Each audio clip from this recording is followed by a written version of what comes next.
Hi church. Every year the elders and staff prayerfully identify some priorities for our church for the year ahead. These priorities are major themes we feel God leading us to emphasize throughout the year for the health of our church.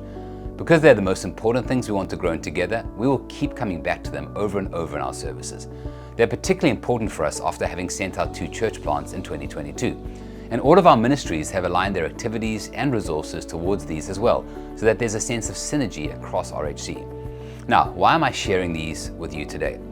So that you know what these are. You can be praying into them and aware of them as we emphasize them throughout the year. I want us together as a church to listen carefully, to be praying to God and asking Him to work these things into us. So, what exactly are our 2 priorities for 2023? Our first priority is to help us all establish a deep conviction and spiritual ownership of what it means to be a member of a local church.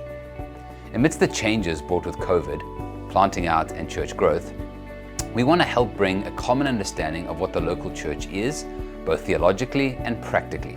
Over the years, we've spoken a lot about our relationships in the church, which is really important.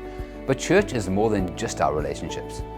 Being part of a body means that we are under Christ the head, which means that how we think about the church and how we engage on it is not defined by our preferences or time commitments, but by the rule of Jesus and what He says to us about His church. Secondly, it means that we are gifted for the whole, meaning that God has put things inside every single one of us for the purpose of expressing them and blessing the church body through those gifts that He's given us. Thirdly, it means every one of us are invested in the whole, meaning we aren't only concerned about our small little corner of RHC, like our CG or our ministry, but we care about other areas we aren't directly involved in, like Kidsmen or missions or mercy and justice, youth group, our church finances. And finally, this means that all of us are spiritual keepers of everyone at RHC, not only of our friends through our prayers, ministries we serve in, and encouragement of all members of the church. We care for the entire body, watching out for one another. Coming along for our congregational retreats is a significant way that you can help to live out this priority this year. Our second priority for the year is to help make practical what it means for the gospel to shape our lives as Christians. We want to move beyond buzzwords and ensure every person at RHC, particularly those who are new, enjoys the richness of what has been accomplished for us by Christ.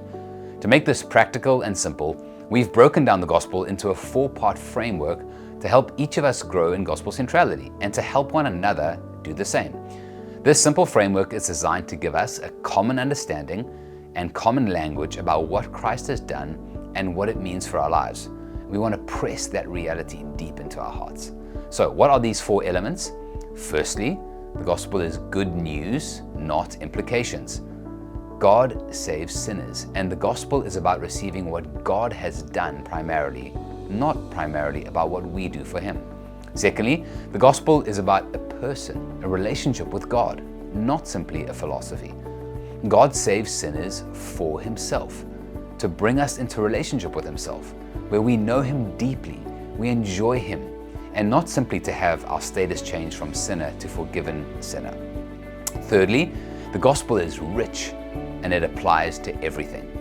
The good news that we get to live in is richer than we think. Beyond Jesus' death and resurrection, the good news of what God has done for us include His incarnation, Jesus' ascension into heaven, and His ongoing prayers for us, as well as His second coming.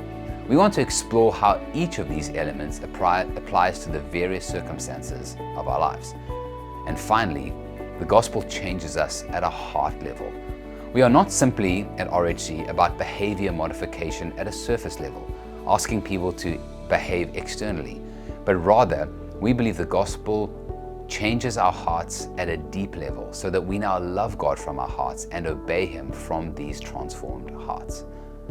Every one of us at RHC are stronger in some of these areas, and each of us have areas that we can grow in. This year, we want to help one another grow in all of these areas. Let's open our hearts to what God wants to do in us. Let's pray for our church, and let's come alongside one another to press these things into each other's hearts. Thanks so much for listening.